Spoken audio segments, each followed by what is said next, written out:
is up, everyone? We are back under the lights, late night show, 10 Eastern.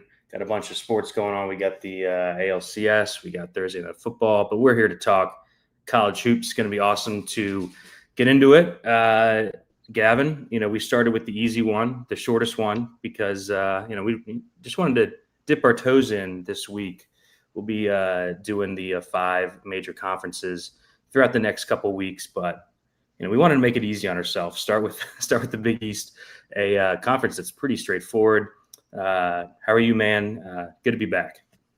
Oh, we are so back. It almost feels surreal how close we are with how deep down the rabbit hole I've been since, I don't know, May at this point. So yeah, it's almost to the point where, like, when you start looking at so much, you start seeing things that almost aren't there. But no, excited to be back. I'm a little bit upset you didn't mention the premier event of the night, which is Alabama-Florida State scrimmage. But has that gone off yet? I think it's almost done, or pretty much done. Last time I checked.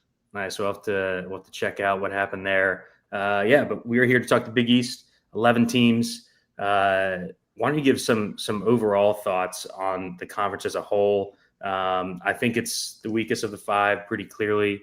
And I think that there's pretty clear tiers, especially up at the top. Yeah, you said most straightforward conference. I think that is, easily said about the Big East. I don't think that the Big East will have some of the incredibly awful bottom feeders that they've had in the past couple of years, but it's also, probably the most top-heavy conference in terms of I really don't see anybody making a jump outside of the top 2 teams to really threaten them. So, we'll see. It's a good conference in that it's small, it's manageable, and it's symmetrical. You play everybody twice. It's very straightforward. It's none of this one time, play 80% of the teams, then play a home and home versus your rival. None of that. Good old Big East basketball. Yeah. Well, let's get into it. We got 11 teams to talk about here. We go in alphabetical order here, Gavin, not in the order of standings. But unfortunately, that has us starting with Butler here. Butler 15-20 last year. Ken Palm 75th. Thad Matta's back for year 4. Got their key losses and the newcomers on the slide here, becoming more and more important to do these slides for each team. Gav, why don't we start with what they lost and what's coming in? Big time losses with Telfort and Pierre Brooks gone, along with their interior defensive guy, Andre Screen. What do you think about the offseason for Butler here? Yeah, I mean, they got a hefty rebuild. It'd be one thing if, like, Telfort was, a 1-year transfer, but, he was there multiple years to kind of understand Mata's system. It's a team that's always very modestly projected in the computers, I think for rightful reasons. Thad's not going to blow the doors off, but, they've had a top 70 offense last 2 years, top 40 last year. But the question is, how do they re-go at it, with a pretty different core? So, like, it's going to revolve a lot around Jalen Jackson on the ball, Fort Wayne transfer. One of these guys that, like, lived at the rim at, like 150 plus rim attempts at mid-major level, and was a poor 3-point shooter as well. But, when I sampled all these small guys who really lived at the rim at the mid-major conferences, amongst the guys who were bad 3-point shooters, Jackson did have a 40% year his first year at Fort Wayne off the ball. So, like, this is a guy that's going to be a pretty decent point guard. At worst, he's a drive and kick guy, and he's surrounded by someone like a Finley Beesjack, 43% from 3 last year. Showed a little bit of ability to solo create, like, pretty solid option. Not gonna be the best player in the conference by any means, but you add that to a Yame Butler from Drexel, 35% from 3 on 200 attempts. And then kind of like, Butler gets Michael Ajayi, right? I think this is the guy to really focus on, because this is the type of guy you have to get at Butler, right? Incredible mid-major player who, probably goes into the wrong fit system-wise at Gonzaga, but, most people will consider he had a bad year last year. A bad year meant a 10% offensive rebounding rate, a 20% defensive rebounding rate, and a 2.0 defensive box plus minus. So, I actually kind of like this team. When you're talking about trying to sift through the final tier of teams, I think I kind of like Butler to finish towards the top of that, but that also means, 7th, 8th place maybe? Yeah, I think it's more of a high floor team. You mentioned how old this roster is. Jackson, Butler, and Ajayi, all grad seniors. Yeah, kind of a weird fit with Ajayi, like you said, at Gonzaga, but he was a star at Pepperdine before that. Lit it up from three at Pepperdine in limited attempts. Only shot 18% last year at Gonzaga. Just never really got into it. Only averaged 18 minutes a game there. You mentioned the jump in offensive efficiency, 224th to 67th to 38th year over year under Mata here. It's the defense that really let them down last year, Gab. 169th in adjusted defensive efficiency. Don't really see that getting too much better here. Now, they were 362nd in turnover rate forced and third in free throw rate allowed last year. I think they really need Ajayi to be an impact defender. But yeah, I do think that the floor is high just because of, these top four guys. And then for DFS, Gav, we used a lot of Butler last year because Mata doesn't use the bench. 319th and 293rd in bench minutes the last two seasons. Being heavily reliant on the starting five is something that he loves to do. And I could see us using Jackson, Bizjack, Ajayi this year. Yeah, I think so. You're also going to have like a Jamie Kaiser in the mix, right? You have to redshirt on a really good Maryland team when you're hurt. Yep. Still another good stretch four option. Johan Traore. His third Power 5 stop. The drop off from screen to him is bad, but Butler ran Patrick McCaffrey small ball 5 in lieu of one of the best rates for a center in Andre Screen. So, he'll change some stuff up and he'll have some lineup versatility. I mean, they got some options in terms of how they play, but I think a lot of it revolves around Jackson's ability to get in the paint and to kick to a lot of these shooters, and Ajayi being a secondary creator offense. So I think there's decent shot for the offense to be half decent. Yeah, and they also have a top 100 recruit, Stink Robinson, backup point guard, little insurance for Jalen Jackson there. I just think the bench is pretty thin, which is just kind of plays even more into the fact that he's going to lean on the starters here. They're going to be DFS viable. We didn't mention Drayton Jones from South Carolina State, led the MEAC in blocks per game, probably splits time at the 5 with Traore. So got to watch 1.09 fantasy point per minute there in the MEAC. Any last words on Butler here? Yeah, I think Jordan Minor was probably the same rates, so it might be a similar type of translation, but nothing else to add on Butler. All right, let's go to an exciting team to talk about here. We kind of cheat because we're not using UConn. We're going Connecticut. So Connecticut's the second team here, picked to win the league, I believe. In the betting markets, I think it's UConn and St. John's, both around even money, plus 125. And I think the third highest is plus 900. So this is a 2-horse race. UConn, I know, is a team that you really, really like. 24-11 last year, 32nd at Ken Pom, 14-6 in conference. But both Torvik and Ken Pom are on it here. 10th in the preseason ranking at Torvik, 5th at Ken Pom. What do you think about the offseason for UConn, losing McNeely, Diarra, but really bringing in some good transfers here?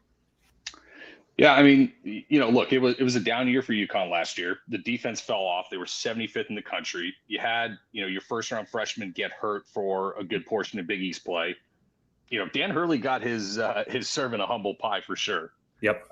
So, it's a much more interesting situation after being back-to-back champions than when Dan Hurley's got a chip on his shoulder the size of an Indiana Jones boulder, right?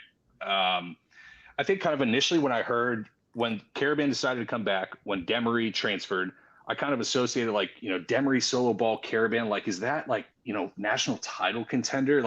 It didn't really kind of immediately strike me as, oh yeah, these guys are going to be live. But kind of as the offseason's gone on, it's just the roster fits together so well for how, Dan Hurley wants to run things.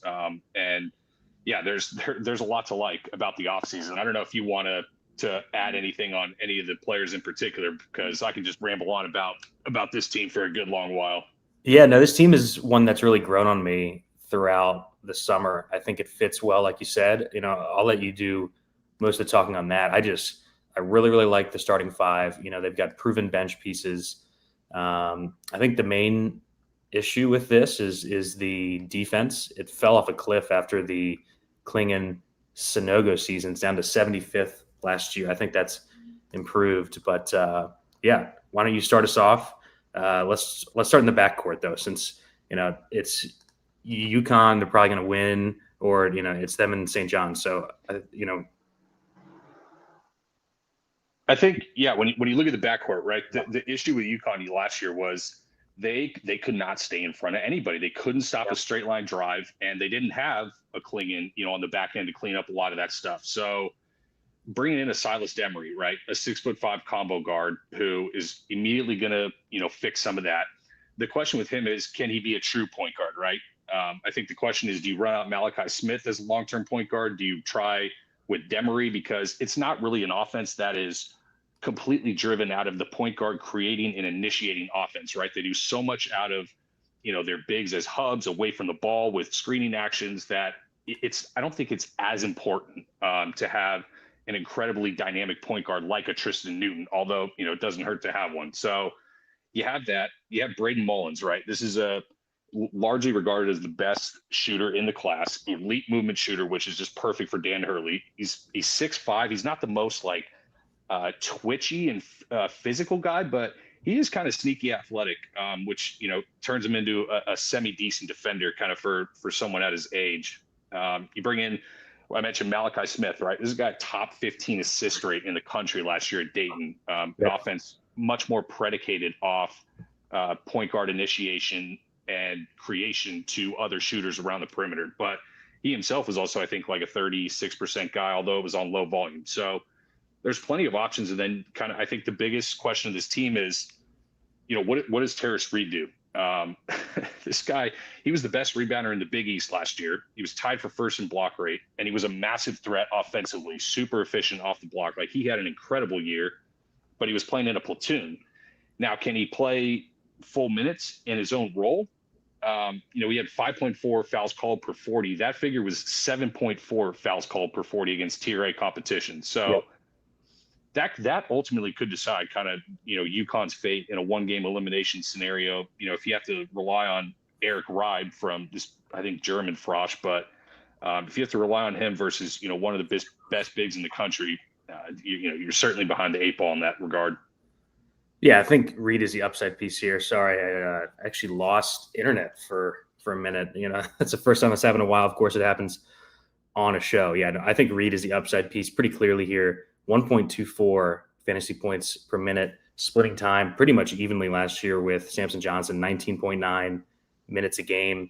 Like you've got here. I think he's top 3 breakout candidate in the country. If he's pushing 25-ish minutes, he is just going to absolutely smash. I think he's a all conference player for sure on just a great team. Mullins, top 20 freshman, I think the best shooter that's coming out of high school. He is going to play great alongside these guys. Him and Ball. I mean, this team's going to score so easily. You mentioned Malachi Smith. I think he's great insurance for Demery. I think that, like you said, they could even start Smith, if things don't go well with him. So, yeah, I love the top 7 or 8 on this team. I think the biggest questions are going to be how much can Reed play? You mentioned the foul issues, 7.4 fouls per 40 against Tier A. That just obviously has to come down. And then Caravan. I was low coming into the season on Caravan, kind of in comparison to, what the national media had. He was productive, but not awesome. I just view him more as a high floor player than a guy who's going to elevate the ceiling of the team. That kind of came to fruition last year. So it's got to be Ball. It's got to be Mullins. It's got to be Reed if this team is going to be national championship worthy. I think this team is a stone lock top 5 offense. I would be really surprised if this is not a top 5 offense. Now, where do you think Ken Pom has the defense projected at right now? 40? 13th. Oh. Let me explain to you something. If UConn has the 13th best defense in the country, they are probably a top 3 team.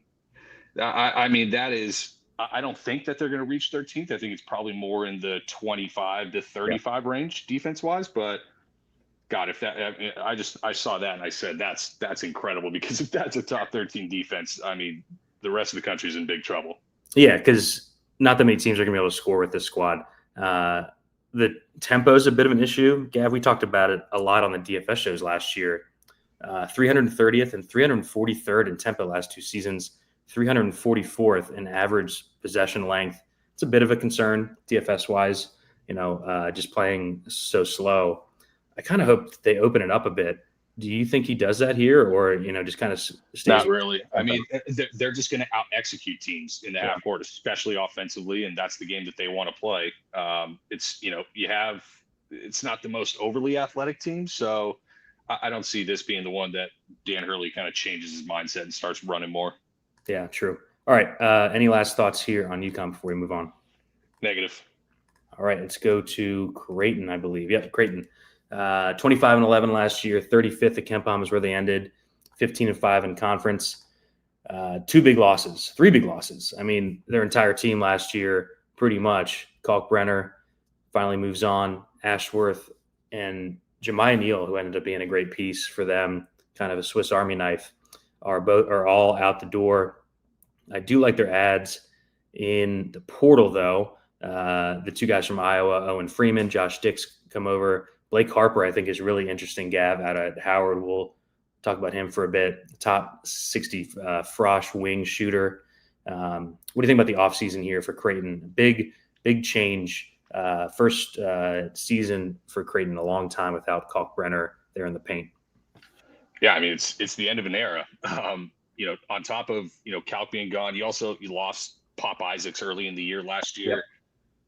He still, Greg McDermott still wins a tourney game, right, against Louisville. So, it's a very structured play style. And I think, with their super conservative deep drop, I don't think that you need incredible individual defenders in that system. And they sure didn't go for any in the portal. But, you look at like the defenses before Kalkbrenner that McDermott had, 78th, 83rd, 58th, 46th. And I don't really see a single above average defender on the team, like maybe Jason Green, but how much Jason Green can you play? Too much. So yeah, it's, like Owen Freeman, right? This is a guy, he was more of an offensive minded big. He had like a 7% block rate in a frequent zone defense, where now he's going to be put in a much better position to, I think, improve defensively and keep his feet not moving, because they don't move very quickly. Kind of in the Kalkbrenner role, but yeah, being hurt, like that's obviously not ideal. I think he's coming back before the season. I think. Don't quote me on that, but there's a chance. I don't think he's been fully cleared, but I think they said that he would be back sooner rather than later. Yeah, I thought so. He might miss the first couple, but yeah. I think the real gem of this one is like Josh Dix. I think this is like one of the more underrated scorers really in the country. Like if you look at him and like Ryan Conwell's efficiency stuff, like side by side, there's not much difference. He's a 6'6" elite wing scorer, like 43% from 3. He's 70% at the rim, just a mega efficient guy, and just an absolute terrorizer of drop coverage. Like, this is basically the Jemiah Neal replacement, but he is much, much, much more efficient than Neal offensively. Yep. Even if it's in lieu of, worse defense, because nobody's mistaken him for a great defender. You got Nick Graves from Charlotte. Like, he was an on-ball creator. 33% from 3 is okay. 2-to-1 assist to turnover, like good free throw rate guy, but, low percent of shots assisted across the board at basically every level. I don't know how much that is needed in a Creighton offense that's very jump shot reliant, excuse me. So, that's an okay piece, and he's not getting very good reviews out of camp. But Blake Harper is kind of the one, you want to talk about wide range of outcomes type transfer. This is a guy who I like Harper. If you told me he's on NBA boards by December, I wouldn't be surprised. If you told me he was playing 8 minutes a year, like deep into conference play, I wouldn't be surprised. 6'8" wing from Howard, like elite offensive player, but a lot of it was just absolutely bullying the 3rd worst conference in the country. Like the MEAC just doesn't see guys like Harper, come into the conference. He shot well. That should translate. But, I think the question is defensively. He was a putrid defender. I mean, absolutely awful. But he also had to carry the load offensively. He was a freshman. I think there's a chance that kind of in a different role that he's a little bit better on that end. So, yeah, I get the Harper love. I don't know if I'm kind of – he's more of like one of the sicko, sweaty, analytic darlings kind of guys. But, I'm all right. I mean, I think they got – the front court's all right, like Jason Green in the front court and Isaac Trout, kind of two different polarizing styles. Trout the shooter, Green kind of more of the playmaking forward. And then, if Zugic makes his step, we've just been waiting for him to really play more. He didn't quite crack the lineup last year. And then the other question is, who backs up Owen Freeman, especially if he can't play early. So that's basically like Creighton. I think they got, a couple decent options here. Yeah, this team's going to score. This team's going to shoot, and they're going to score, and they're going to have trouble stopping teams. I mean, Owen Freeman, you mentioned the block rate, but, still best defender on an Iowa team that was probably, 150th or so in defense. There's some questions there. My question is, if this knee injury for Freeman lingers, I think they might be in some trouble here. But just assuming that he's fine, this is going to be an awesome team to play in DFS. It's going to be a fun team to watch, high scoring. I have a bit of concern about, what they do defensively. I mean, third and second and 2-point percentage the last two seasons with Kalk there, and they don't turn teams over as you know, Gav. 359th, 362nd, and 361st in defensive turnover rate the last three seasons. It's just a different era, like you said, and it'll be interesting to see how they kind of overcome not having that paint acre here. I'm more interested in the offensive upside. We didn't really talk about Jackson McAndrew, who I think is a key piece here. He flashed upside in year one, didn't really have that much usage, mainly as a spot-up shooter, but I think he has more in the tank. He was a solid rebounder for a guy who, was basically told to stand in the corner and take shots when he was passed to. But, man, I think he sees big-time volume. We're going to see the minutes bump up, Gav. Like, he was at 21.9 per game last year. I just don't see him playing less than 28 here. The bench isn't super deep. I really like McAndrew as a breakout candidate, and like him and Dix are going to light it on fire some games. Oh yeah, the jokes are going to write themselves all year for sure. But like last year, you're 35th in Ken Pom with Kalkbrenner, without Pop Isaacs, relatively speaking, but you were the 44th best defense with a 4-time Big East Defensive Player of the Year, and your only hope of rim protection is not fully healthy in mid-October. You play at Gonzaga, you play Baylor and Iowa State at the Players era. I could see where Creighton struggles early, kind of getting things together, but it is a much better team kind of later on in conference play. I think that's kind of the trajectory I see them definitely taking this year. Yep, I agree. Any last thoughts here? Nope. All right, let's go to DePaul here in Chicago. DePaul last year, 14-20 under Chris Holtmann. They finished 122nd at Ken Pom, 4-16 in conference. Both Torvik and Ken Pom pretty bullish on them. 70th at Torvik, 78th coming in to this season. I think both of us agree. We got the losses here. DePaul jettisons most of their older players. I think they have a couple interesting newcomers coming in, but Gav, this is the first team that the three guys that they retained. I think it was a great job by Holtmann kind of identifying who helped them win the most last season, retaining those guys and trying to build things out from there. What do you think about DePaul's offseason here? They went from 304th in Ken Pom to 122nd. Yep. I have to imagine that is the largest jump other than Pat Kelsey Louisville jump post Kenny Payne. What about Seton Hall going the other way? Yeah, it might be almost equal, but they weren't that great before.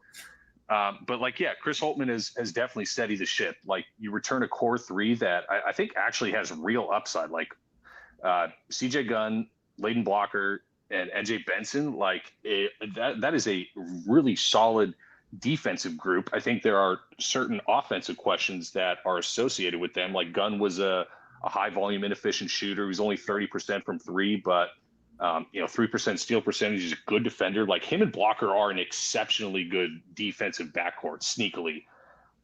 Like Gunn, I think, was the former Indiana guy. Blocker was the former Arkansas guy. Yeah. Both were like pretty high pedigree. Blocker's both top 50. Yeah, Blocker will definitely play more on the ball. He was a top 250 assist percent guy, shot 33% from three with a top 500 steal percentage. So, like I said, I mean, that pairs a good backcourt with NJ Benson. I mean, have you seen the rates on this guy? Yes. Like he didn't play enough minutes last year because they had like the Skogman and whatever happened the first year. I think Benson missed a couple games like later in conference play too, but he was top 100 defensive rebounding percentage, top 250 offensive rebounding percentage, top 100 block percentage. Like, what more do you want to ask from a rim protecting, rebounding big? Like that's pretty ideal. And he also did it while only committing 2.4 fouls per 40. Like that is like 99th percentile personal foul efficiency, which I'm going to pay a lot more attention to in DFS. That's basically your fouls or your stocks divided by your fouls. Yeah. So those are elite marks. And then you add Caleb Banks, like another high pedigree guy who absolutely dusted at Tulane. The second he got away from the corpse of Mike Woodson, shocker. He has a 120 rating with a top 250 block percentage, is only like a 6'8" power forward. So, I mean, the defense is great. You even had like RJ Smith was a good defender. He's like a good 3-and-D shooting guard small forward from Colorado. Like, I think the starting five, there's a lot to like here. And I can't believe I had to say in Discord yesterday that, no, I'm not being held against my will, but I like this DePaul team a lot. I like the starting five. I have no idea. Like, if one of these guys gets hurt, this could come apart quickly, Gav. But I'm with you on the starting five. I think they're going to be fun. They're going to play good defense here. NJ Benson, man, he's got real runway right now. There's not much behind him now, Gav. So I think he is the big upside swing here, especially for DFS. 0.96 fantasy point per minute in a season where he was kind of banged up. You mentioned the rates, effective field goal percentage and true shooting, both over 60%. This is the upside piece here. If Benson can stay healthy, I could see him pushing 25 plus minutes a game and really, really crushing for DFS. This is a team that's got three former top 50 recruits, just kind of, flop lag spots with Blocker, with Gunn, with Banks, like you said. I think Banks is one of the best transfer pickups in the whole conference. Took 126 threes to stretch four. They're really going to need that with Blocker and Gunn, pretty much non-shooters, or at least not great shooters. Gunn had a 30% shot rate coming over from Indiana last year. I just think that there's upside in this team that I don't see from the other teams down at the bottom, right? Like, you could see Blocker and Gunn and Benson kind of figuring out how to play as the season went on last year. And I just can't say that much about a lot of the other teams at the end of the conference. So I'm with you. Tentative, like tepid excitement. We're not saying that they're going to be a top 40 team or whatever, but I think that, the trajectory is on the way up. I just really like that he identified the three pieces that he needed to keep, kept all of them. I do want to mention the Serbian that's on the screen here. Shot 44% from three in the Adriatic League. They're going to need that on this roster, Gav. I could see him earning some playing time early. Yeah, we'll see about these Adriatic guys. I just saw Jovic play last night, and he looked fucking terrible. So that's a to be determined. But no, I think there's the issues with the team last year. They just got absolutely decimated in the turnover battle. They gave the ball away almost a fifth of their possessions. They didn't force many. Having two guys in Blocker and Gunn that are now going to be in their kind of second year of full usage. You're 197th in 2-point defense. That will not sustain with NJ Benson again. Playing more minutes, dude. He's going to have to be like a 7.5K type guy, I think, out the gate if he even sniffs 30 minutes. Sam said, I put up 40 a game in the Adriatic League. Yeah. Yeah, that's good. Yeah, no, I think it's wheels up for Benson. One of the guys that I'm most excited about in the entire conference, honestly.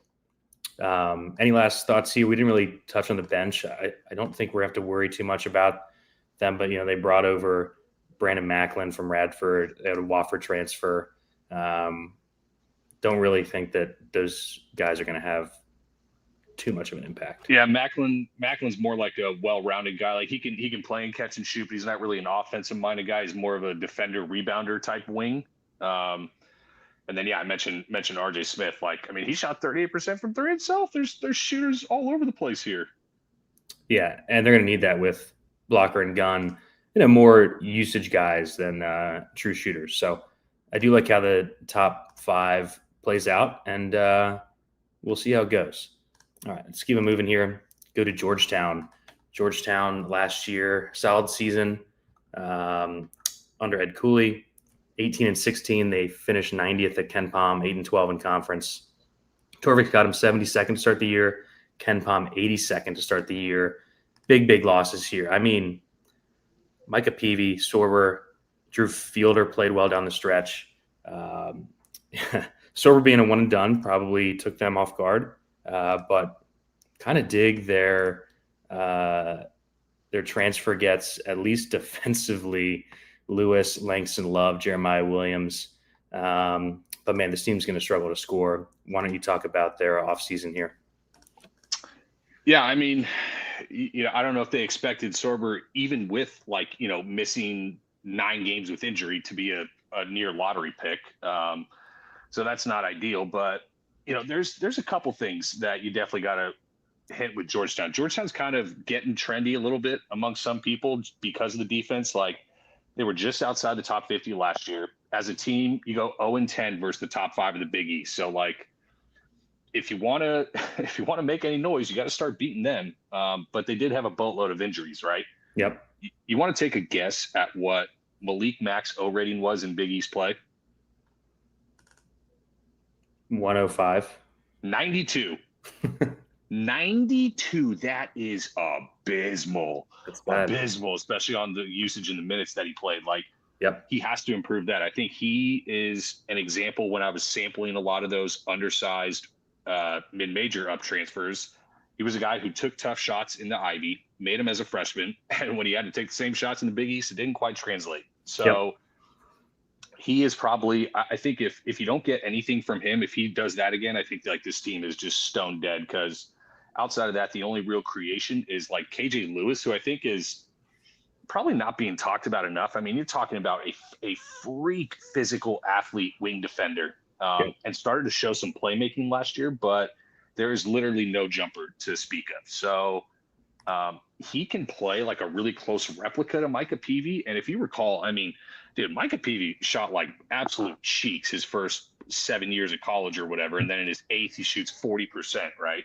I'm not saying that KJ is going to shoot 40%, but he is very similar in the mold of a Micah Peavy, a big wing defender who, how many times a game did you see Micah Peavy streaking down the court for a breakaway layup because he picks someone's pocket and just picks up like 4 fantasy points right there? Dude, he had an insane season. You're going to see a lot of those from KJ Lewis. You bring in Langston Love, who I don't think there's any argument that he is an above average offensive weapon. He also has like an injury history that is, I mean, it's like a CVS receipt if you look at his medical record. So, can he stay healthy? He's not right now, but he is like, they are going to so badly need his offensive ability within the scope of this offense. And then like Vince Iwuchukwu, I mean, you think kind of high pedigree guys, you want to try to bet on them in new spots. Okay, like he plays behind Zuby Ejiofor last year, who was literally one of the best big breakouts like in the entire conference. But he's a good rim protector. He doesn't even rebound that well, and this team is not going to make shit for shots. So if he's not going to rebound on the offensive glass, this team's going to be in trouble offensively. And then Jeremiah Williams is just bad. I don't even want to extrapolate on that. There's no need to beat a dead horse. But I tend to agree with Ken Pom. Like, I think this is pretty surely the second worst offense in the conference. Other, and to be better than Seton Hall is like being the world's tallest midget. So take that for what it's worth. But I do think this is like a top half defense for sure. Who steps up is the question. Like, remember, Ed Cooley plays his guys. So Yep. PD Well, 60. that's why I'm so excited about KJ Lewis, right? Bench player on 2 Sweet 16 teams. He is going to play a ton, I think, man. And like, if he can score at all, like his peripheral game is so good. You mentioned the stocks. He's definitely going to start here. Like if he plays low 30s minutes, he's going to get there on peripherals and stocks half of the games. He's definitely the upside piece here. I think he's the key to Georgetown having a good season, like you said. I'm going to be jamming KJ Lewis early and often in DFS. I bet he comes in cheap too. I have the same concerns you do. Scoring. Malik Mack is the only player on this roster, Gav, that shot over 33% from 3 last year. And as I just mentioned, he had a 92-0 rating in Big East play. I just want to reiterate that. Yeah, well, it's okay because they have Jeremiah Williams and Deshaun Harris-Smith coming off the bench. DHS gets another chance somehow. I'm shocked that he didn't transfer down to a lower conference here. Never shown any signs of life at Maryland, despite chance after chance. Basically cut out of the rotation completely there. Langston Love, you mentioned the injury history. He's got to avoid that. Already hurt. I think there's more downside than upside with this team, Gav. Like the defense will be good and it'll keep them in games, but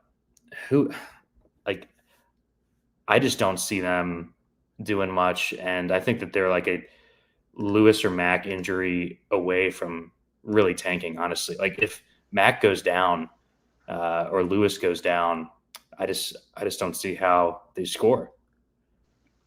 I can't remember who they played in their scrimmage, but DHS almost had like a triple double.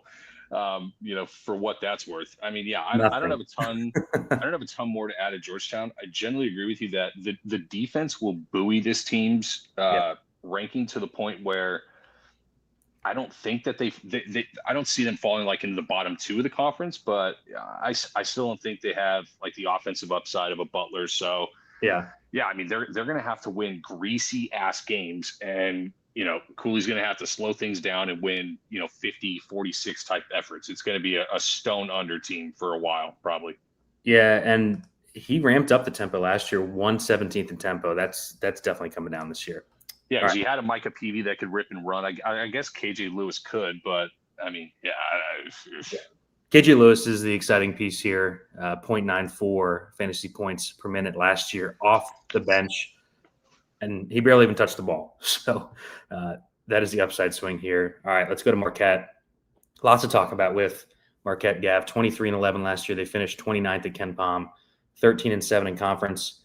We've got the losses here. Cam Jones gone, Stevie Mitchell gone, David Joplin gone. Basically all of their offense from last season. Was kind of bummed, because I am low on this team. I was bummed to see that Torvik and Ken Pom are also low on them. Torvik 53rd, Ken Pom 47th. What do you think about the offseason here? They bring in some 4-star recruits, but we know that Shaka doesn't play his freshman. So what do you think about the roster turnover here? Yeah, I mean, look, last year with Cam Jones, you're 0-5 versus UConn and St. John's, which is going to be the same battle you have to fight this year. You're the second best big defense in the Big East. But you've lost your 4th NBA guy in 3 years as a program that doesn't really use the portal. So, where do you go from here, I think is really the question. Now, Marquette to me feels like a team that's going to be very straightforward to bet, right? I think this is a team that's going to have clear spacing issues, especially in the half court. Yep. Teams that are going to slow them down are going to give them big issues. Teams that can protect the ball and slow it down are going to be nightmare matchups for them. So think Clemson, something like that, right? Yep. Teams that Marquette can speed up and force to play a little bit faster are going to have much bigger problems with them. But you bring back Sean Jones from the ACL, and there were reports that he probably could have returned last year, but I don't know if they wanted to burn the full red shirt late in the year. Would it have helped him much with having Stevie Mitchell and Cam Jones there? I don't know. But like him and Chase Ross in the backcourt, right? I mean, that's a top 5 defensive backcourt with a bullet in the country. Not even a discussion. So that's your baseline. But the question is which one steps up offensively, right? Yep. I mean, both need to take strides offensively. One probably needs to turn into the alpha, because I don't know if this offense works, especially in the half court, with 2 1B options, right? Chase Ross shot 36.5% from 3 on 105 attempts, but he also played off the ball, much more with Cam Jones. So yeah, you look at like some of the efficiency numbers of this team, especially with Cam Jones off the court, like all these guys' efficiencies plummeted last year. But I still kind of like Marquette, and I don't know if you want to add anything before I kind of get into my diatribe, because I probably wrote, I don't know what, 800 words on them at some point in the Discord, like in June, about how I'm going to buy them. And I want to give you a break before, I break into that. Yeah. I mean, on the show last year, we asked just how good are the non-Cam Jones pieces. And the answer was not very good. He had to shoulder a huge load. And I don't think it was because Shaka intended that way. It's because the guys who were still on this roster couldn't get it done. They failed to step up. Chase Ross, defensive weapon, connective piece, but he's going to have to be like the centerpiece of the offense. And I don't think that's a good thing. Kind of feels like a DeJuan Harris situation from KU, where he was like really perfect in the role that he had. And then anytime that they tried to give him more usage, it just didn't work out. I'm just not buying this team offensively. I do agree. They're going to be a menace defensively, especially in the backcourt. Got big concerns about the front court defense with Gold. I think the most logical, like, offensive breakout guy is Royce Parham, Gav. I think 12.9 field goal attempts per 40 was actually 3rd on the team last year as a true frosh, and that's saying something for a Shaka team. He was only behind Cam Jones and Joplin. He had more shot attempts per 40 than Chase Ross, than Stevie Mitchell. So I think Parham is actually the swing piece. As a top 100 recruit last year, we've seen Shaka's guys kind of come into their own in the sophomore season. I think one of Parham and Demarius Owens, who was just god-awful last year, really has to make that jump. Caden Hamilton, I guess I would put in that bucket too. I think one of those 3 power forwards has got to make a huge jump here. Yeah, I generally agree. I mean, I think like Zayd Lowry, you look at some of his stuff, like a near 120 O rating, 37.5% from 3. Also rebounded exceptionally well for a guy that's 6'5". I mean, 18.5 defensive rebounding percentage versus Tier A is really freaking good, with a 2.5% steal percentage himself. So yep, there are options, and part of why I think that there won't be as many front court or spacing concerns is like, this front court could have sneaky shooting ability. Like, I mean, Ben Gold shot 37% on nearly 153 pointers last year. That is not an insignificant sample at all. Royce Parham shot only 28%, but he was a much better proof of concept than the higher pedigree Demarius Owens. That's not to say that Owens couldn't be better than him. Owens shot 34% from 3 on low volume, but there's plenty of shooting, like, I think, to go around that front court, which then opens up, like, Jones and Ross need to get downhill for sure to be at their best. But like, you look at the player development of Shaka, like Oso, Omax Prosper, Cam, all improved massively. Kolek was a complete and utter rag at George Mason before he got to Shaka. And now he's in the NBA. Like, they've lost 6 total games in the last 3 years at home. 2 of those in overtime. Like, you protect your building, you got a shot to be alive.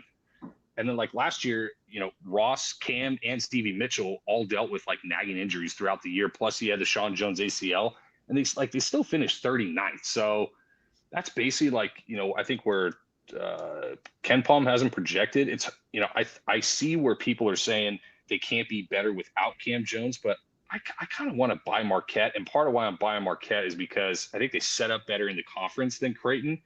And I just have more concerns with Creighton, I think, overall, defensively than I do with Marquette offensively. Yeah, Creighton's definitely a more fun team than this Marquette team. For sure, yeah. We've talked about DFS a little bit here. Want to talk about that with Marquette. If you have any thoughts. This is one of the reasons why I think this team just doesn't have upside. It doesn't directly translate, but fantasy point per minute kind of tells you. I mean, it does tell you what guys do when they're on the court. Marquette has the lowest average fantasy point per minute of projected starters than any team that we've charted through 3 conferences. And a lot of those guys played last year too, so it's not like they played tiny roles and they're stepping into starter roles. I think that's not insignificant. Yeah, I mean, it's a concern. I do like Lowry. I like what you brought up there. I think he should start on the wing here. So another upside swing piece, but he's also a guy who played 15 minutes a game last year as a sophomore. So I just think that there are a lot of questions here. We didn't even talk about the interior defense, which was, they were 198th in 2-point D last year and didn't add any help there. I will say they do have 4-star recruits. Stevens and James, I think are going to help just with guard insurance. I mean, if Sean Jones goes down, this team is just fucked. So, and he's coming off a torn ACL. I don't know. I just see a lot of downside. I don't see much upside is, I guess, my main concern. Yeah, I don't think there's really any way that, they're bettering like a 7 seed type by the end of the year, but I feel really good that this team is still in the tourney. Yep. All right. Any last thoughts, or should we move on? Nope. All right, let's go to Providence here. Providence under Kim English, at least for now. 12-20 last year, 96 to KenPom, 6-14 in conference. This year, both Torvik and KenPom are expecting improvement. 58th at Torvik to start the season, 48th at KenPom to start the year. Losses, Bryce Hopkins, who never really got on the court last year, kind of odd situation. We'll talk about him later in the show. But they didn't really lose that much, Gav. And they bring in Jason Edwards, Daquan Davis, who was a top 100 guy last year at Florida State, Duncan Powell, who I know both of us liked what we saw from him at Georgia Tech, a couple of freshmen and a couple of international pieces. What do you think about the offseason here for Providence? Yeah, I mean, you're barely top 100 in KenPom last year. The Hopkins situation was less than ideal. Was he hurt? Was he sitting out to save a year of eligibility? That's certainly not what you were hoping for, being Kim English entering the year. You turn it over 20% of your possessions. You're ass in the Big East, like 6-14. And I still don't know if Kim English is any good. And there's a lot more data pointing to him not being as good than to him being good. So, you mentioned they don't lose much, but like losing Bensley and Pierre, that was basically all of your on-ball creation last year. Yeah. And this already was not a very dynamic team to start with, but I mean, you get one of the most microwave scorers in the country, and Jason Edwards, like just a mega usage, 6'1", 3-level scorer, like 35% from 3, a guy that's going to live at the free throw line, who's never really like played full roles in either of his stops at North Texas or Vanderbilt. Like he's got way more solo juice off the bounce than Bensley or Pierre did. Yep. So at least I think there's like real 20-point upside. Like if he gets a full role, 33 to 34 tight minute role, he's never been shy about shots nor his shot diet. So like there's real 20-point upside there. But you return like the other 2 pieces of like a front court, with like Ryan Mila was a great freshman wing connector.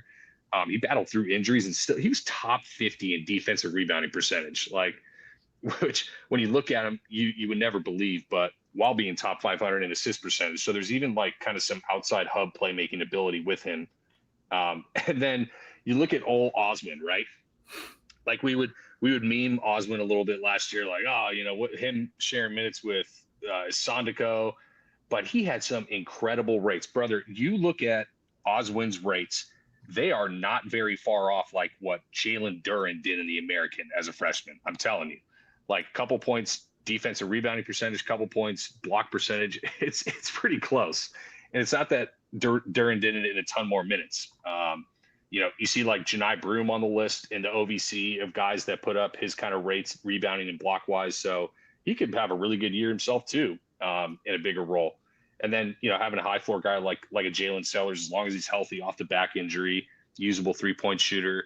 You have a Corey Floyd that gives you a little bit extra experience, like because he got shoved into way more usage than he should have last year, given their injuries, which probably pays off efficiency wise in a lower usage role this year. So, Duncan Powell's like a 6'8" guy who shot 36% from three. You never kind of Also, bat your eye at that, even if he's a shit defender.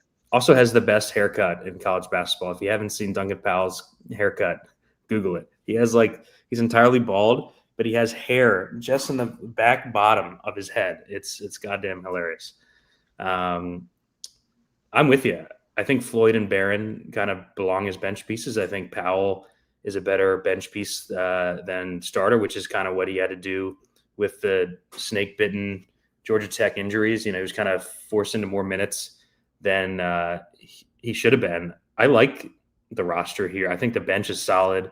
They bring over Hargrove too, for Oswin insurance, 126 O rating. It was interesting for Hargrove, CAA all defensive team. Like Oswin's going to have to curb the fouls, 6 fouls per 40. If he can avoid that, I think that they want to give him more minutes, played just a hair over 20 per game last year. I could see him creeping into the low 20s. 0.87 fantasy point per minute is very impressive for a Frosh. Rylan Mila had that same rate, 0.87. You mentioned the rebound rate for Mila, nearly a 20% assist rate. These are the two cogs here. Like we've talked about 6 teams so far, and only UConn has really had an impressive front court out of all of the teams, besides NJ Benson that we talked about for DePaul. So really like the front court upside here. You mentioned Jason Edwards, Vandy, man, it's just tough to get minutes at Vandy. Byington runs such a deep ass rotation. He only played 25 minutes a game and averaged 17 points per game. If he plays 32 minutes a game, we're talking earlier, he could lead the country in scoring. Super exciting piece. Isn't going to shoot it great from deep, but 32% shot rate at Vandy was top 40 nationally last year.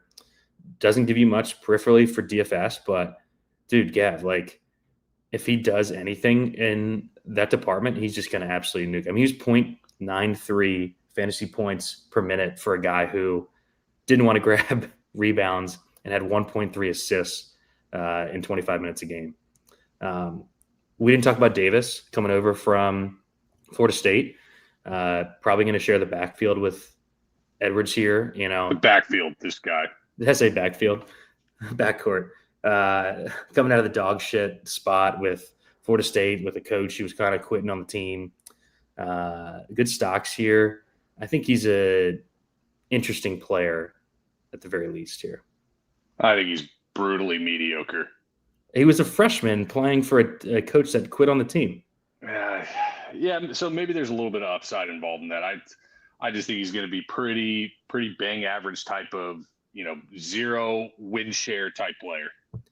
Well, if that's the case, then they do have good insurance with Floyd and Barron behind him. So, yeah, I think that the bench is high floor, and I think that the starters have ceiling. This is a good roster. They're going to be better next year for sure.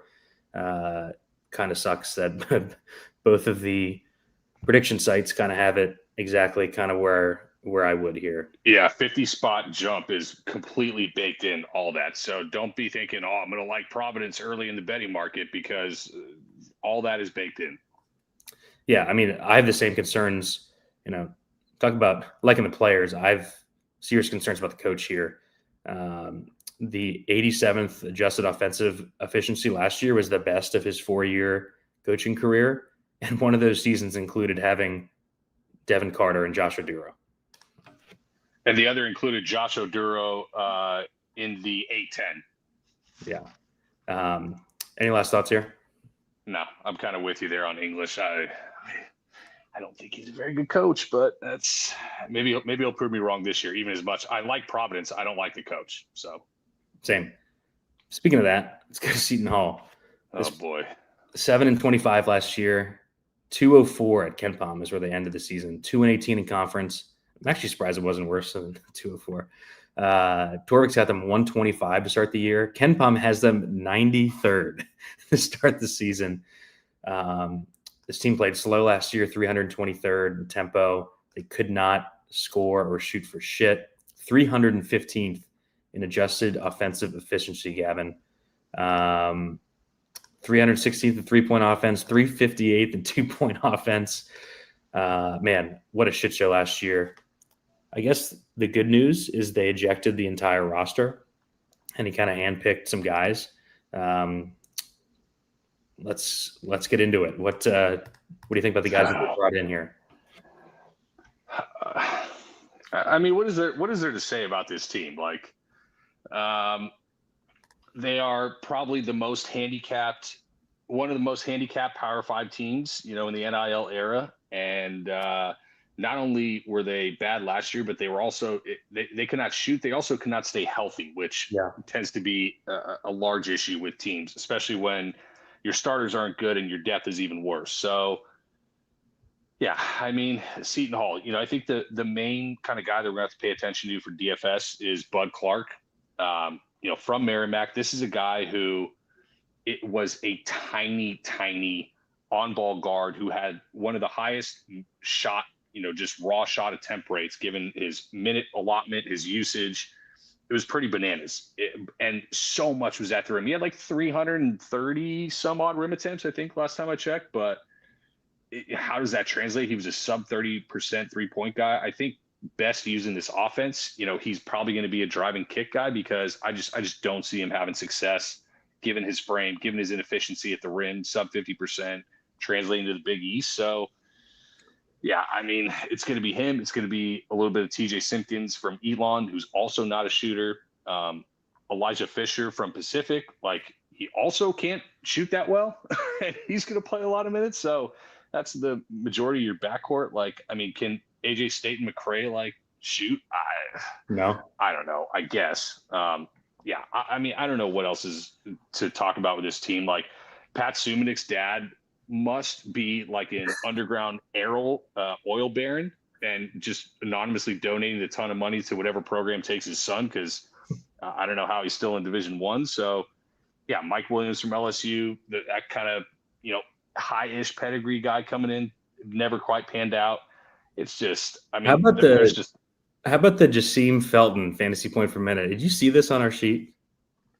Yes, I played him a couple times too, which I was not proud of. But I Jasim mean, Felton, 0.38 fantasy points per minute. I think like Monty Bowser was like 0.39 for Cal a year or two ago, and that was like one of the worst I've seen. 0.38 might have the cake. 75.1 O rating for Felton there as a frosh. Yeah, I mean, this team is not going to be able to shoot. Their projected starting five, their best shooter is Stead McRae, who shot 32% from three last year. This team's not going to be able to score.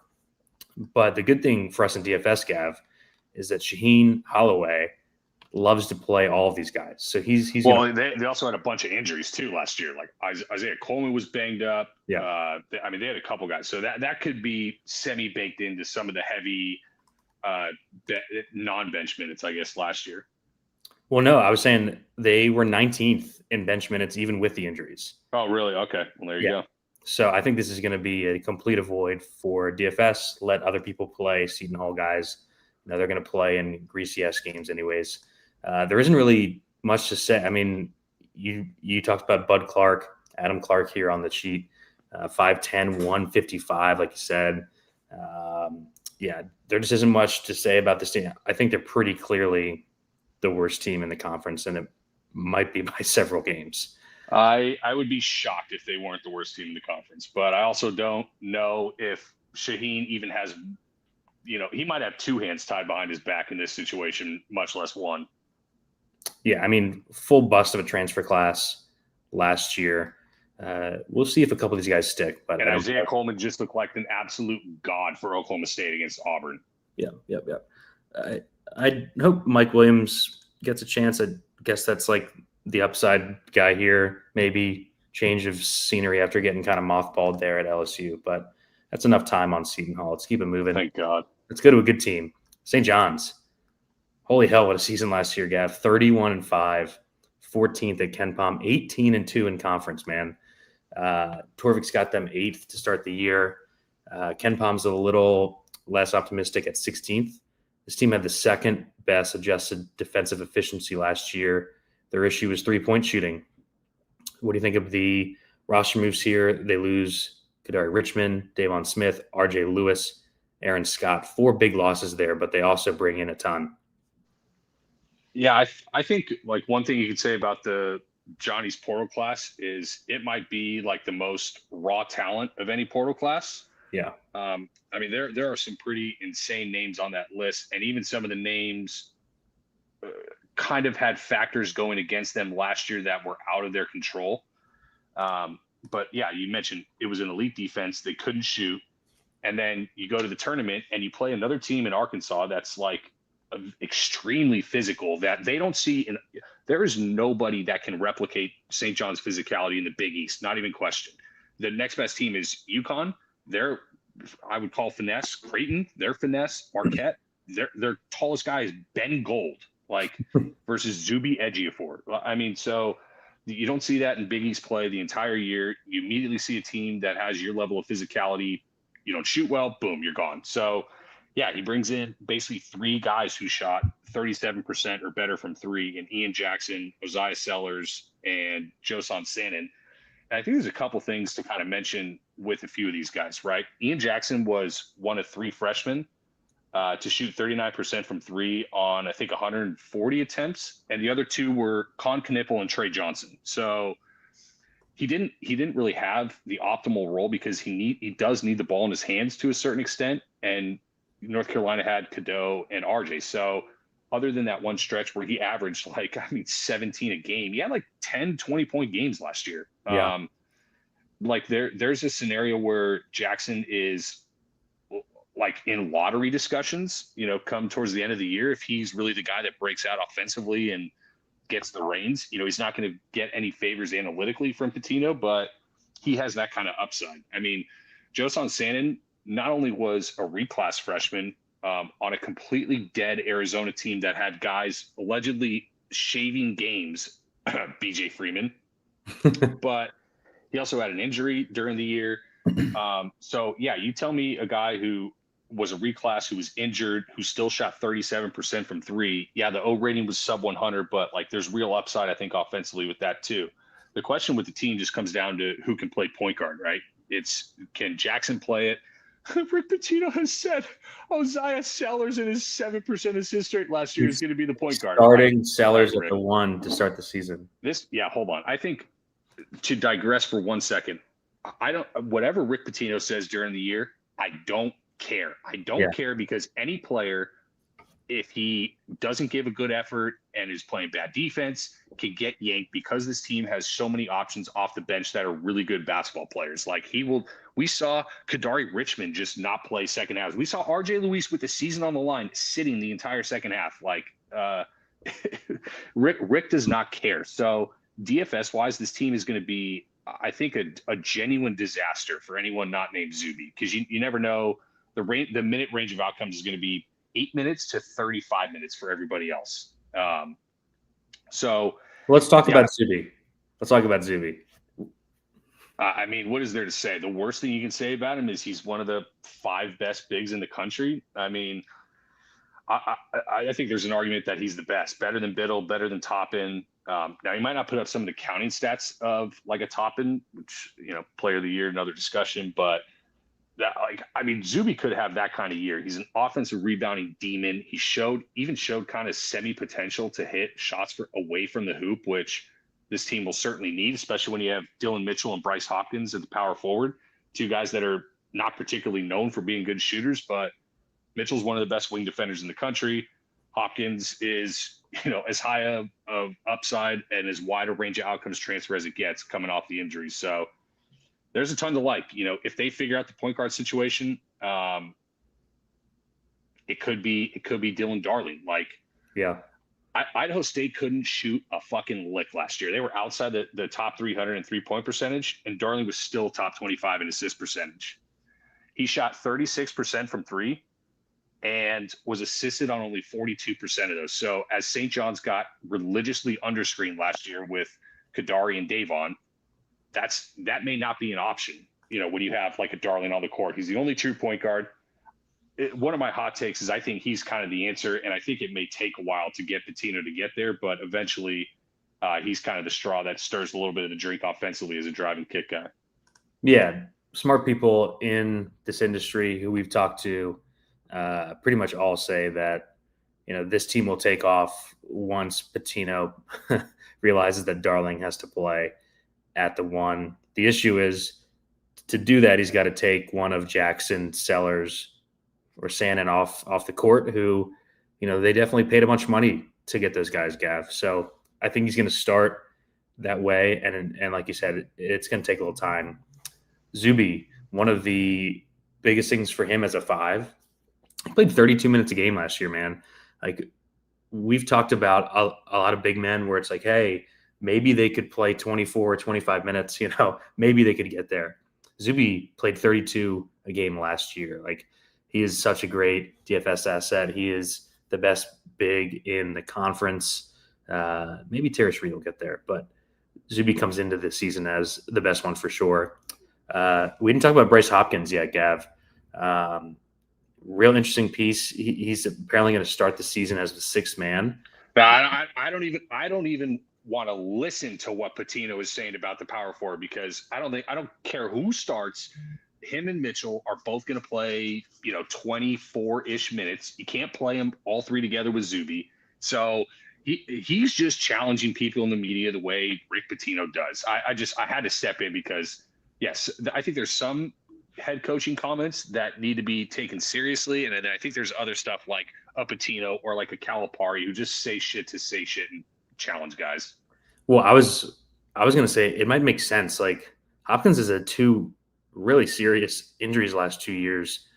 Maybe keeping him in that 25 minute a game role. I agree too. Yeah, kind of helps him a bit. I mean, he played 30. We've got 33.4 is what he was averaging before the injury here. Maybe that helps him be more productive within his minutes. As a real life player. The defense is going to be awesome here, Gav. Jackson is not a great defender. He was not good defensively as a freshman, but I'm not really sure it matters with Dylan Mitchell, Hopkins, and Zuby there. Yeah, I mean, it's going to be a worse defense than last year, but they're also going to be able to score better. Like you said, Sellers 40%, Jackson shot it really well.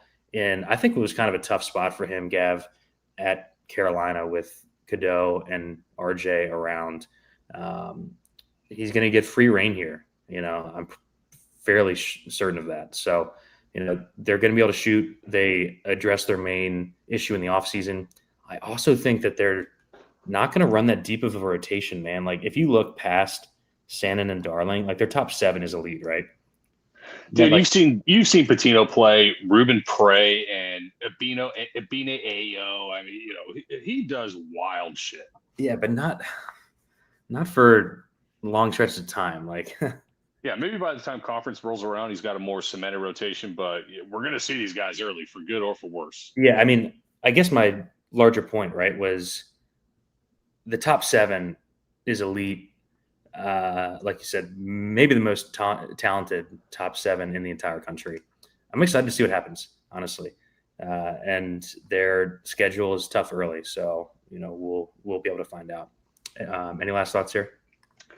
Yeah, I just think the defense isn't quite like we looked at the defense last year coming into the year, and we were like, dude, this is go pull the clips. I guarantee you, we said the worst thing we said was this is a lock top 5 defense, maybe top 3. Yeah, we did. Yes, it's Patino with an elite rim protector, which is always the core start of any good defense, but it's much different without Kadari, without Luis, without Aaron Scott was an elite defender to himself. Like the backcourt defense is part of why I'm higher on UConn than St. John's is I don't think that St. John's defense is as good enough as it was last year to completely shut the water off for UConn like they did in the second half of one of those games. So that's where I'm at with him. Yeah, really good defensive front court, but the back court leaves some to be desired defensively for sure. All right, we got 2 teams left.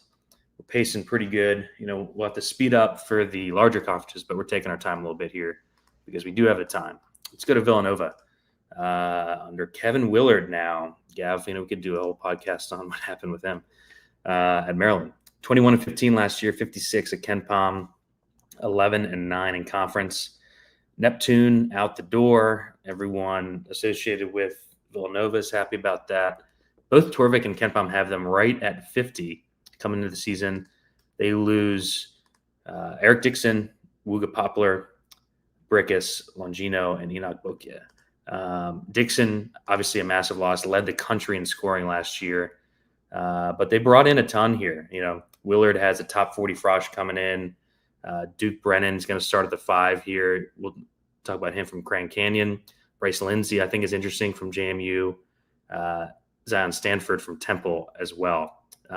This strikes me as a higher floor team than they've had in the past. I do question the ceiling, though. What do you think about the offseason moves for Nova, losing Dixon and Poplar? Yeah, well, it starts with the man in charge. I mean, I'll try to keep this semi-succinct, but I think about how does Kevin Willard end at Villanova after what he just did in Maryland, right? Does he just get into a Black Ops jet heading overseas into the war, and he just hops out of the plane and he lands in fucking Villanova? He's like, all right, I'll coach here. I mean, it's crazy. I mean, he's a good coach. He's a good floor raiser who, has kind of had trouble getting over the hump at times, but first season here, I think it's a decent floor type team. I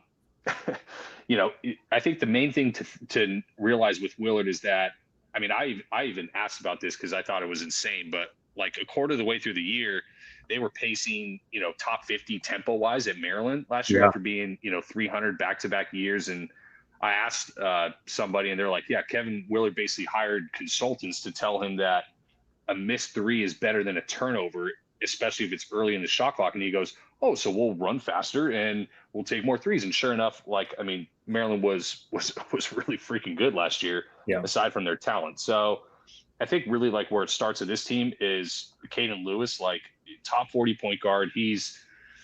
He's not a super twitchy or athletic guy, but he's a really smooth, kind of effortless scorer. He's 6'2", it's a little undersized, and he's got big defensive motivation question marks surrounding him, which you never like to see, but which also makes sense of why he was a former Kentucky recruit or commit. But yeah, he's a big piece of this team because without asking you for good or for worse, if nobody else can create off the bounce, then it's tough to unlock the other shooters that they have, like a Tyler Perkins, who, low usage 6-man last year for him, shot 35% from 3 in his first year from Penn. He's going to step into the starting lineup. Bryce Lindsey was an elite floor spacer last year, 41% from 3 on nearly 7 attempts a game, but brutal defensively. Defensively, that's where you have Duke Brennan, second team all WAC, top 25% or top 25 rebounding percentage, top 100 defensively, top 100 O rating, and all on 2s. So that's a super efficient big man inside. Really good high floor rim protector. So yeah, I think it's a good start for Willard. It is most certainly not Maryland from last year. That I can guarantee you. But no, I think they'll be all right. They get a soft landing in a pretty easy conference in a non-football school is probably why he takes the job. But yeah, I think back half of the bottom tier, maybe middle top tier, but yeah, I think not the worst. Yeah, I agree. I think the big thing here with the freshman, Caden Lewis, think of the last 2 lead guards he's had and the leash that he's given them. Jameer Young, Gillespie, lead guards have played max minutes under him with huge usage of late. Not sure if he's going to be that, but they already lost Askew.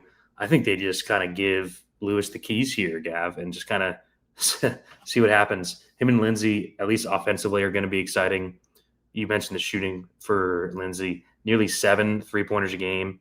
Hodge probably starts here. He redshirted last year, was academically ineligible, but practiced with the team all last season. 6'8", stretch 4. I think he's interesting. You mentioned Perkins. Was really good at Penn and just didn't really have to do much last year because he just kind of turned around and handed the ball to Eric Dixon. You just watched Eric Dixon go to work every play. Yeah. Yeah. Shot 35% from 3 on 128 threes at Penn. So yeah, I think there are pieces here. Losing Askew is probably a net positive for the team. He's out indefinitely with a knee injury. And then we didn't talk about Stanford, Zion Stanford from Temple. Closed the year really, really strong last year. You had this note, averaged 18 points per game in Temple's final 7. More of a mid-range and rim guy, but I think he's a really solid bench piece and good insurance for the guys that they have at the 2 and the 3. He might be their second best defender other than Brennan. Yeah. Like there's a real possibility. Plays the wing. Is definitely more. Inside the arc in terms of scoring wise. When you're surrounded by guys like Perkins and Lindsey, who are just elite floor spacers, maybe that's a decent secondary creator to have. Like I think he's got some upside in the offense. With the lineup. So yeah, I think good little piece to have. Another guy that's probably higher floor than higher ceiling. So kind of goes to more my point of it's probably the bottom doesn't fall out. They're fine, but it's definitely not great by any means. Yeah, I do think this is a floor team more than a ceiling team based on all the things that we talked about. Any thoughts on the lead guard and just kind of getting max minutes and usage last 2 seasons? Different situation, obviously. Being older players, but he has let the main guy go. Last couple of years. I think playing more up and down will be better suited for Lewis for sure. So that'll definitely help. Perkins is not an overly athletic guy himself. Neither is really Lindsey. So, I don't know. That's kind of the first thing I thought of, right? Those guys were much older. I think it was Jameer Young was in his 14th year of college, I think, by that point. So it's a little bit different. But that's probably like honestly the swing piece or the wide range of outcomes piece of Nova. Like if he's bad, like actually Nova may actually kind of be shitty. Like they may be the second worst team in the conference. If he's good, then maybe they're towards the upper end of the bottom tier. Yeah, I think that was more of just something to kind of keep in the back of your mind. If he out of the gate plays 34, 35 minutes, like, okay, whoa, something to consider. All right, let's close out with Xavier, and then we'll talk about some conference-wide stuff. Xavier also has a new coach. Richard Pitino comes over from New Mexico, 22-12 last year, 43rd at KenPom.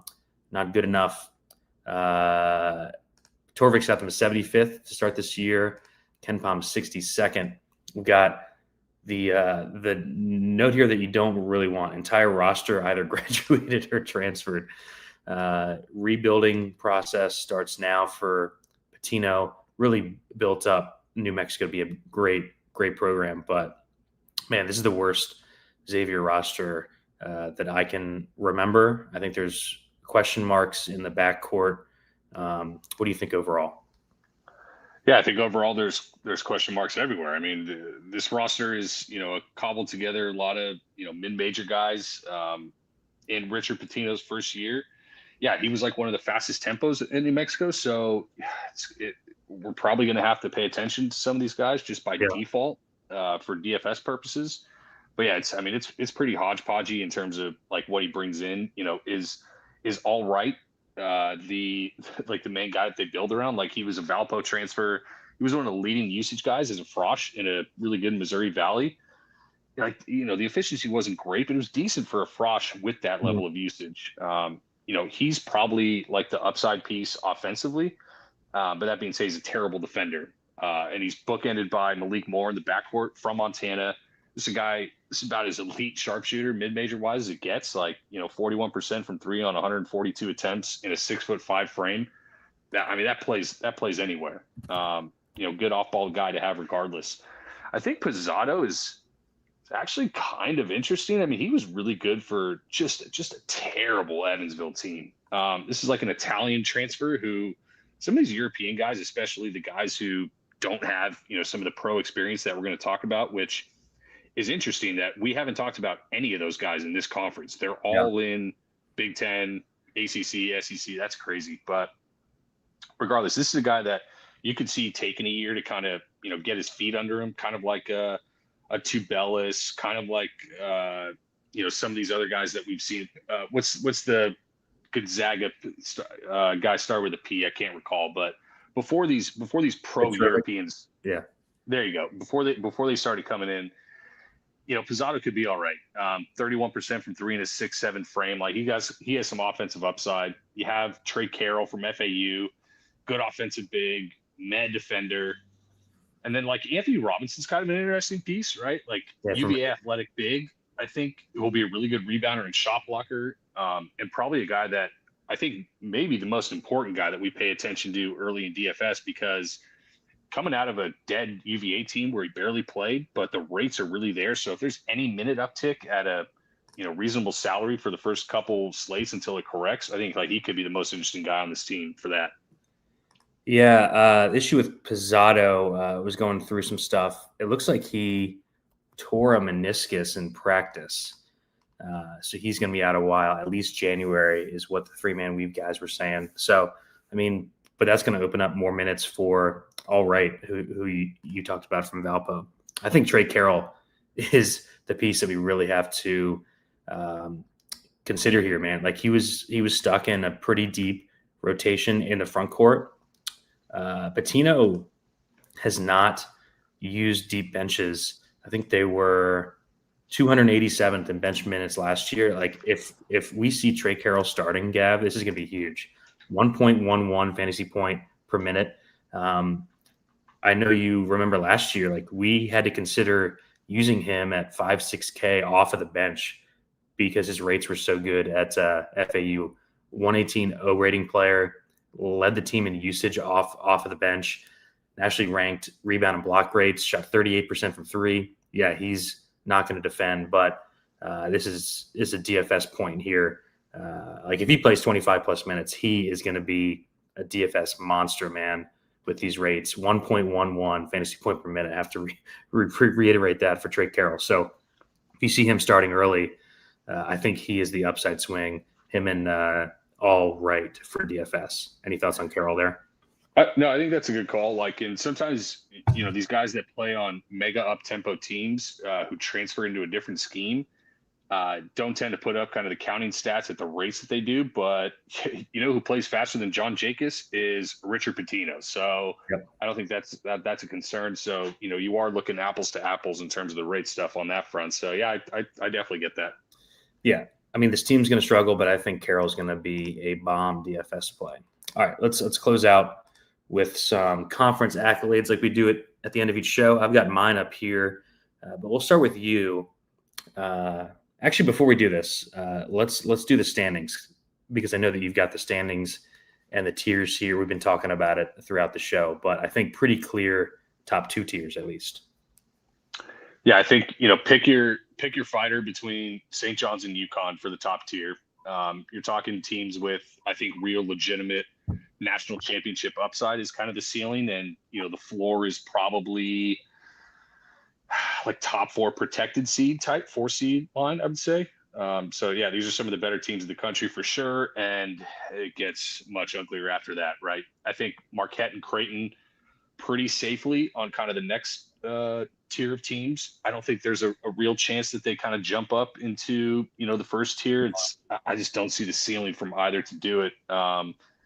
If neither could do it last year, I have a really hard time seeing how they do this year. So I do think Providence can jump into that tier possibly too. I have Providence and DePaul in the next tier. And I think I have Providence above DePaul. So I could see Providence making that tier, but I think Providence making that tier would be more due to a factor of Marquette and Creighton both being kind of bad or towards the worst end of the spectrum for kind of what we discussed in their range of outcomes. So I get that. And then the last 5 teams: Butler, Georgetown, Nova, Xavier, Seton Hall.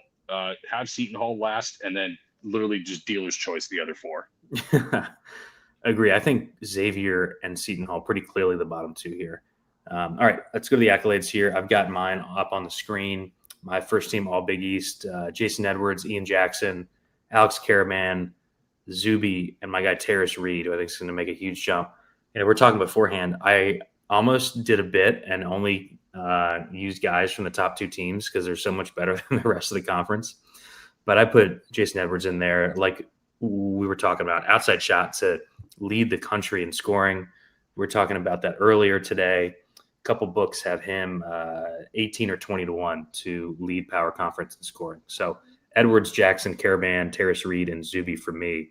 What do you got for the first team All Big East?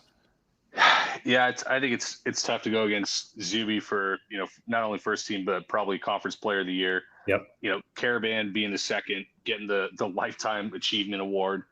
And then this is kind of where, I think you can go a little bit different, but I went Josh Dix as the third guy. I think he's going to play the same role that Jemiah Neal played in an offense with a worse point guard from Stephen Ashworth to Nick Graves, in an offense with Owen Freeman potentially, health being an issue. I think like Dix could be, as I mentioned, not only one of the most underrated scorers, but like has legit first team upside and probably is the best guy on Creighton this year. After that went Jason Edwards, like we mentioned, potentially one of the only 20-point scorers in the conference. I think that's pretty straightforward, especially if we're bullish on Providence. And then if I got Creighton above Marquette, I had to go Chase Ross because, like I said, one of those guys is going to have to take a big jump. Chase Ross? Oh, my God. I might have to end the show right there. I did. I went for the fifth guy. I always got to get greasy with the fifth guy. All right. But that's where I'm at. All right. So the breakout players, I think, are pretty cut and dry for this conference. We talked about who we liked throughout the show, but these are basically guys that average under 10 a game or are going to make big jumps. I've got Terrace Reed from UConn, Jackson McAndrew from Creighton. Basically the three DePaul guys. It could be Blocker, Gunn, Benson. I chose the two guys who weren't seniors in Blocker and Benson. KJ Lewis, I think, is going to have a bomb season for Georgetown, and they're going to need him to play big minutes. Like if he plays the Micah Peavy role, he is just going to smash this year. So I really like Lewis jumping into the starting five there. Sean Jones for Marquette. He is the key piece for Marquette. And then the two front court guys from Providence, Oswin and Ryan Mila. Any thoughts on those guys? Any arguments, and any guys that you want to add to the list? No, I have all those guys on the list. I have Reed 1, Lewis 2. Yeah, but I think the only other guy I would add is I think like the Anthony Robinson breakout is very real. This is a really athletic big man. 10% offensive rebounding rate, 23% defensive rebounding rate, 7.5% block percentage. Like those are extremely good numbers. Yeah, it's limited run. He also had a 116 free throw rate, which I've never seen in my life, a 116 free throw rate. But yeah, he only shot 62% on those, so he's probably going to have to be better there. But like I think it's not out of the question that this guy is like 8-8 with a couple stocks and is a really good rim protector for a team that is going to struggle on straight line drives for sure. So I kind of like, my greasy one, Anthony Robinson. You always have to grease it up a bit at the end of the show, to keep people interested. Well, look at that. We're under an hour and a half. First conference is in the books. Getting excited for the season. We will be doing the other four conferences, I don't know, next week probably. We'll let you know when we schedule those. Hopefully have couple guests on them. So, guests with 15, 18 team conferences, Gav, I'm not sure if I'm going to be able to talk much, I'm going to have to be more succinct. It's crazy. Yeah. But we'll let you know when those go live probably next week. Hopefully we don't bleed too far into the following week because that's the last one before the season and we want you guys to be able to watch them. But so we will be back. If you're not already a member at Run Pure Sports, go ahead and hit the website. You can use the code Steve15 or RPS15 for 15% off your first payment. If you only want college hoops, we are doing specific packages just for one sport. So go ahead and check that out if you only want college hoops. If you want everything, we have everything. Busy time of year, college football, baseball, postseason, UFC, NFL. Everything's going on right now. So go ahead and check us out. We'll be back next week. For Gav, I'm Steve. We'll see you then.